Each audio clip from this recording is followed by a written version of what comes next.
welcome to another exciting episode of your favorite football show on the planet. And I'm your host, Akon Wright, your football AI.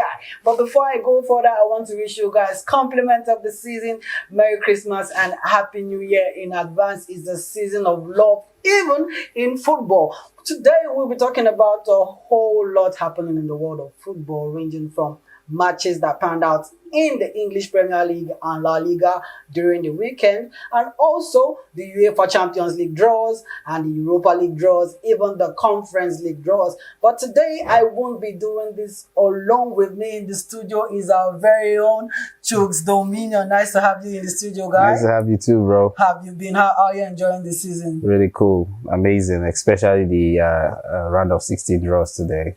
Quite amazing. Quite amazing, definitely. Yeah. And there's been a whole lot of balls coming out from the draws, in particular, looking at the teams, how it's being panned out, and people's expectation currently. Some person's expectations were met, while others were like, oh, why would such team have this, would be playing this other team? Isn't this kind of partial for UEFA coming into this one? Well, anyways, it's an interesting and exciting draws, and we'll be giving you all the news concerning that. Do stay with us. We'll be right back. Hey there, are you looking to record your videos, do your voiceovers, and take your professional pictures? Look no further. With our state-of-the-art newsroom, photography, kitchen for our food content creators, and exclusive children's studio, we certainly can deliver the best studio experience.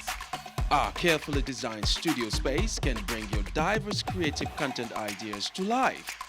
We aim to consistently serve value to our customers far and wide. Come, let Tharv Media give life to your dreams. Tharv Media, a slice of infotainment.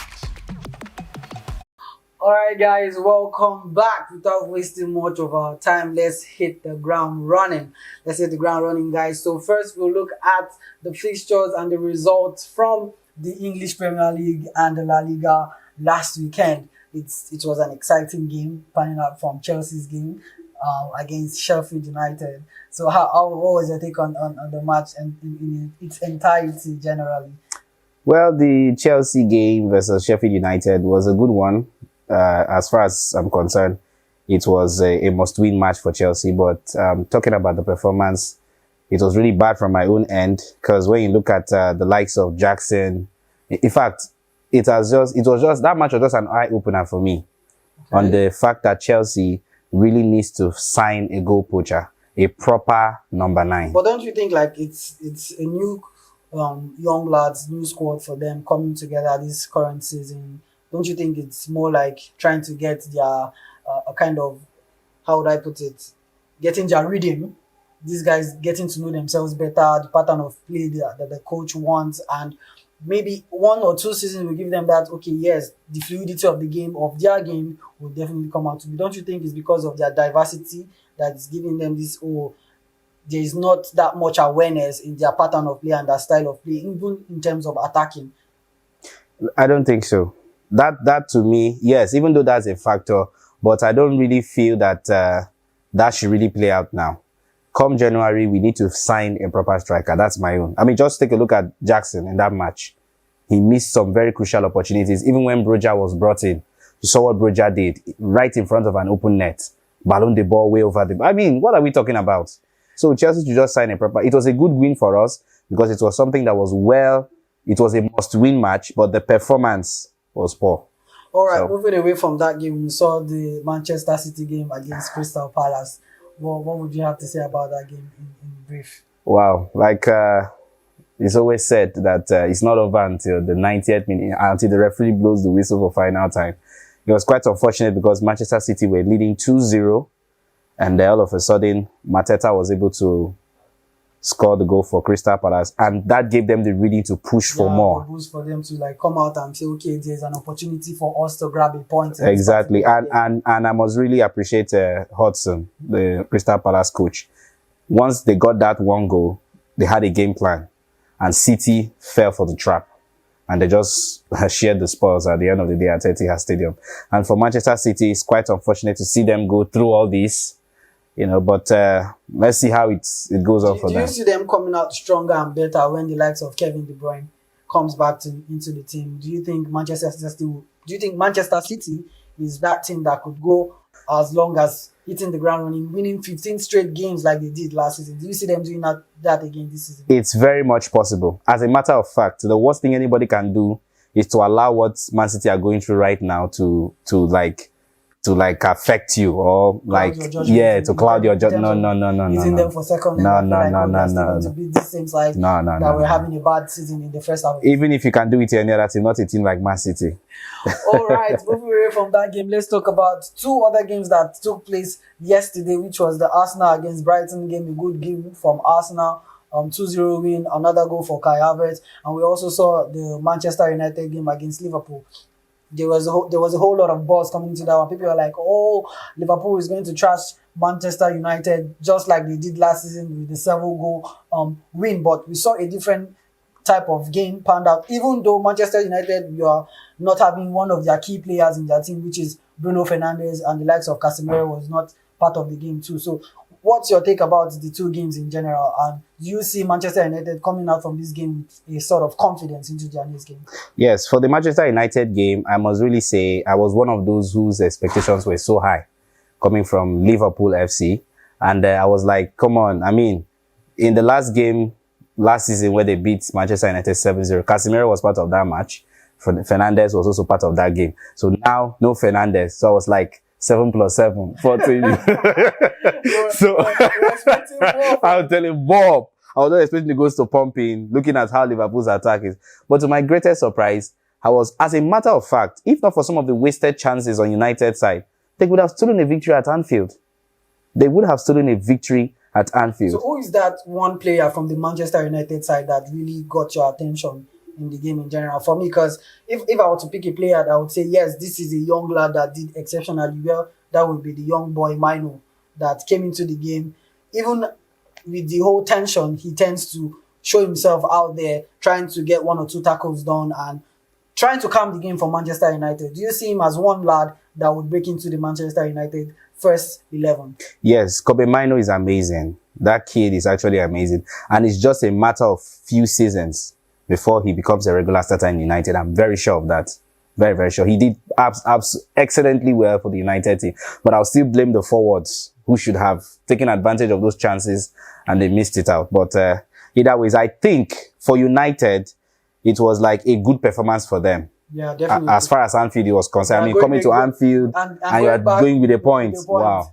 It was okay. Few weeks ago, if I'm not mistaken, you had a kind of interview that was done between some managers in the whole of England, not even England, even those that are outside England, and they were asked, what is that one particular stadium that is very difficult for every team to go into and secure a point? And everyone was mentioning Anfield because the crowd and the buzz, they come with you with the Never Walk Alone song, and you're just there.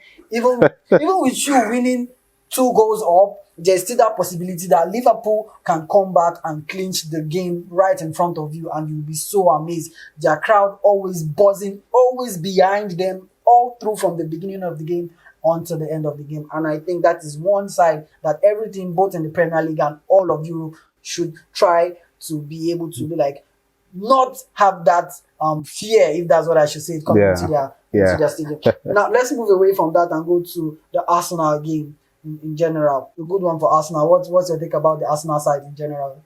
That game, Arsenal game, I think Arsenal really mean business this season because in fact, even Brighton manager Roberto De Zerbi had to confess when he had the post-match interview. He said that this Arsenal side, Brighton have actually had some very good statistics this season, and in terms of scoring goals and the rest. Yeah. But for the first time, I think for straight 35 matches, yes, they have been scoring goals. All their matches in England, but come to this Arsenal game, and they only had 1 shot on target. 1 shot on target. Wow. A good game from the lads. Now let's leave the English Premier League and go down to La Liga. We saw a good game for Real Madrid all over again. Clinching the game, 4-1 victory for them. Another goal for the golden boy. Jude has been exceptional this season, and he's going back to back scoring goals, giving assists, Amazing, being amazing. an amazing part of the Real Madrid project. I think he's one young lad that years to come will be a force to reckon with when it comes to clinching the Ballon d'Or award. So, sure. what's your thought about the Real Madrid squad and their game? I think I don't want to overemphasize Real Madrid. They are doing amazingly well. Jude Bellingham banging in, and it's just a few years from now, that boy is a Ballon d'Or product. So I don't want to just overemphasize it. He's a good kid. Amazing team. In fact, as far as I'm concerned, Madrid are on the right track. All right. We also saw the Barca game a weekend where they played a 1-1 draw with Valencia. Yeah, the Barca went into that game with a goal ahead, but all of a sudden they were home with a point.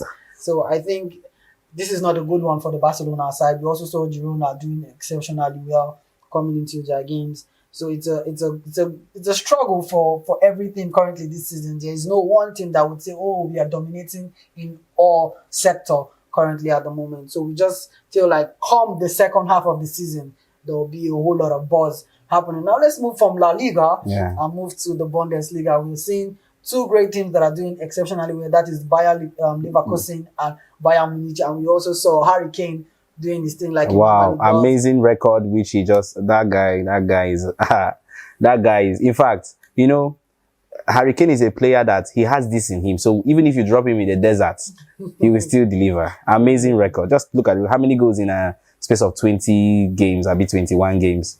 Amazing. And we cannot talk about the Bundesliga without talking of one of our own. Our very own Boniface. Exceptionally well. A big shout out to Boniface. He is doing exceptionally well. So I just hope the Nigerian FA would just go and grab this boy, bring him back home, and imagine having Boniface and Osimhen up front in your attack. I don't just want to imagine what will be happening to our opponents. I think all Nigeria would need is just for a creative midfielder to just be able to give them that pass, exactly, that final pass in the final third that they would need, because definitely those guys in front of both. And you don't even want to talk about our very own boy Lookman, who is also doing well. Ademola. He's doing well. So it's, for me, I feel like it's a kind of different feeling that these boys have putting on their club jersey and coming back home in the Nigerian jersey. Yeah. And they're not doing that well. We are not seeing that buzz that we see with them playing for their club side. Do you think there's anything attached to it? Is it because the kind of players they play with in their club side is not the same, or is it because they are having much time to train with their club players and not the same when it comes to countryside? So what's your take on that? That's obviously, you just answered the question you asked me. I mean, if you look at the club side, you can't compare it with the countryside. Whenever these country games happen, you know how it's not something that is frequent once in a while. So they have to leave people who they are always with, who they understand each other, know everything about each other, know their positioning and movement. And then they have to come back home and then represent their countries, and they are meeting players who really they don't have that chemistry with. So these are some factors. So what would you have to say about the Spanish side? We know these boys are playing from different teams, but when they come back home, they are doing their thing. You can see that also in the Argentina squad. These guys are playing for different teams, but when they come back, there's this synergy. Why are we not having that synergy in our Nigeria thing? Well, when you come down to Nigeria, I think it speaks for itself. Niger. I don't want to just go there. I don't want to go there, but let's just leave that one. All right, guys, we'll be going for a short break, and when we're back, we'll go straight into the UEFA Champions League draws, the Europa League draws, and also the Conference League. Don't go nowhere. We'll be right back.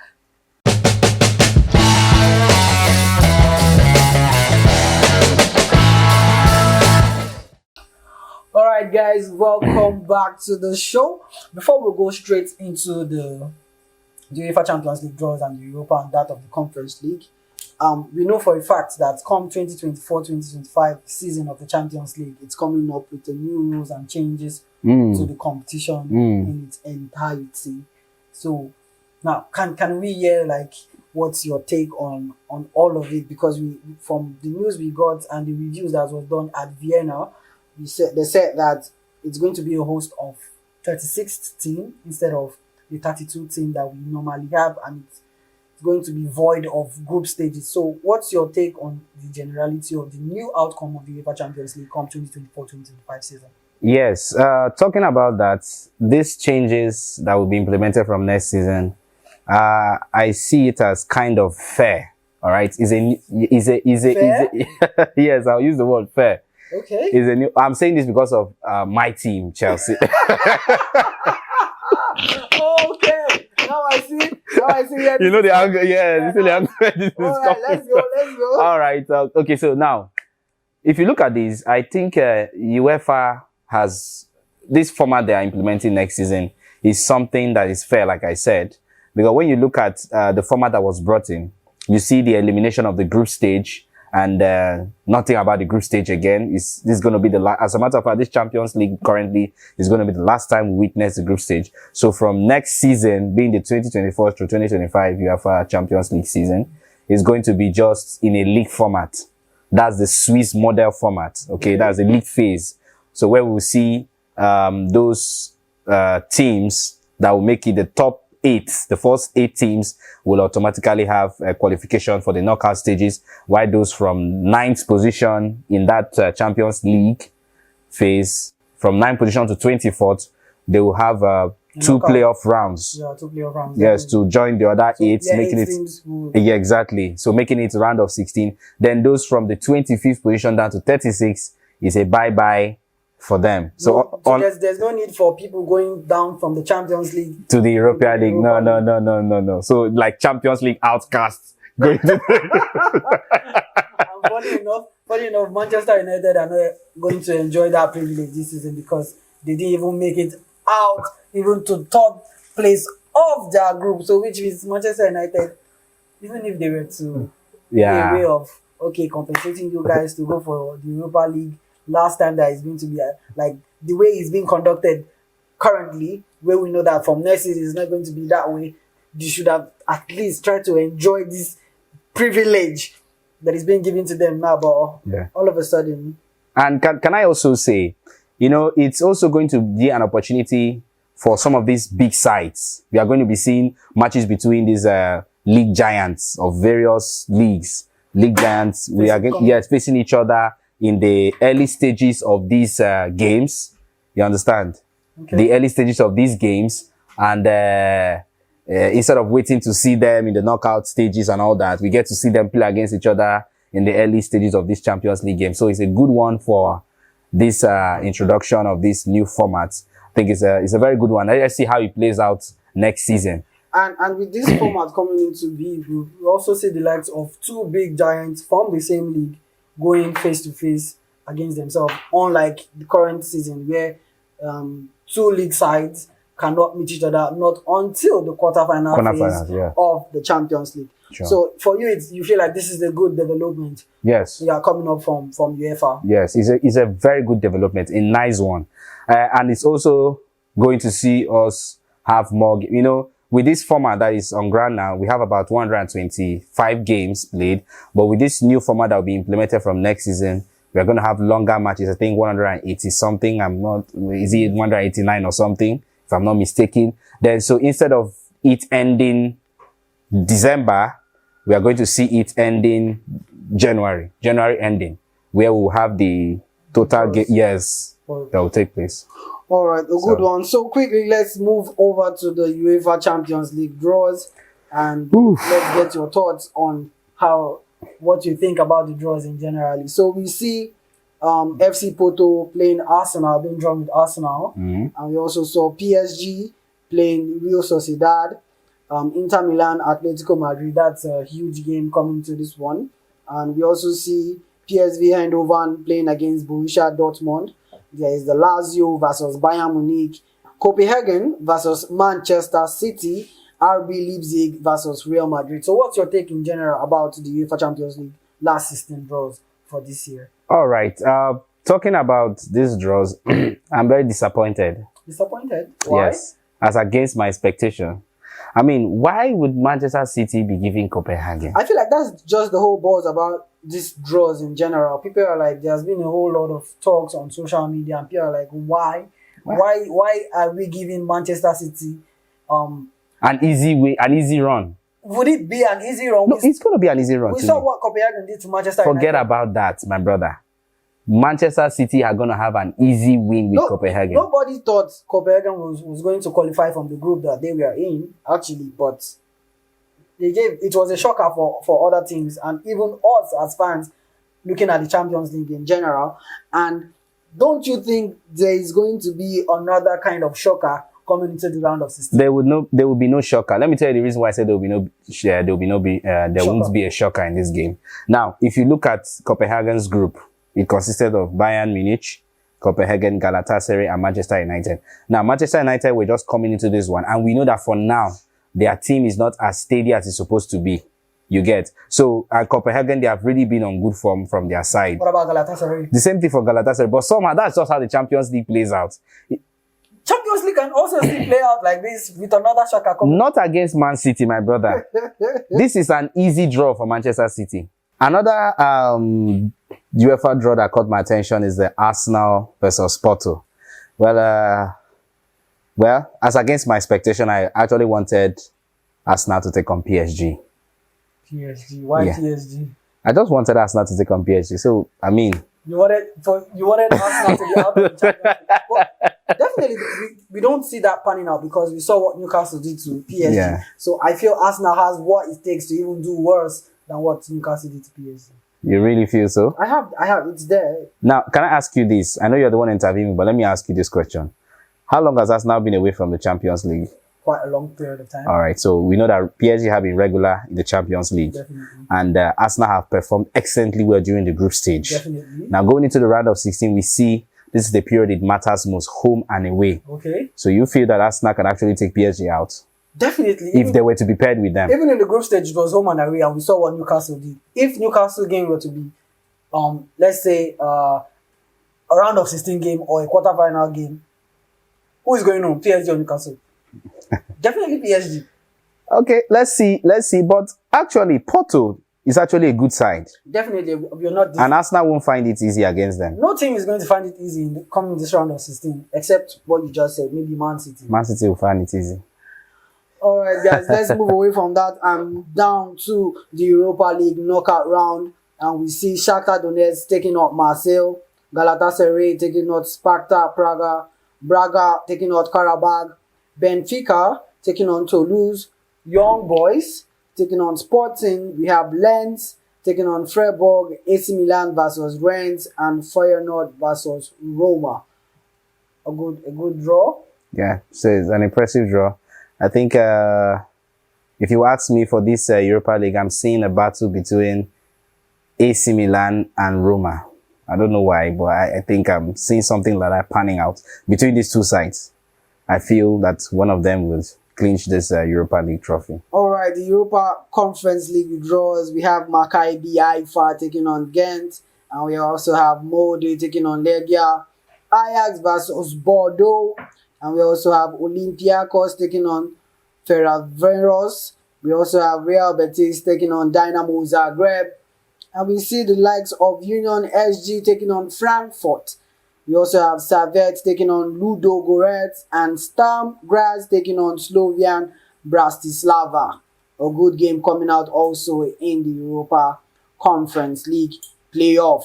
Now, these games will be taken on February 15th and 22nd, while that of the UEFA Champions League first leg will take place on the 13th and 14th.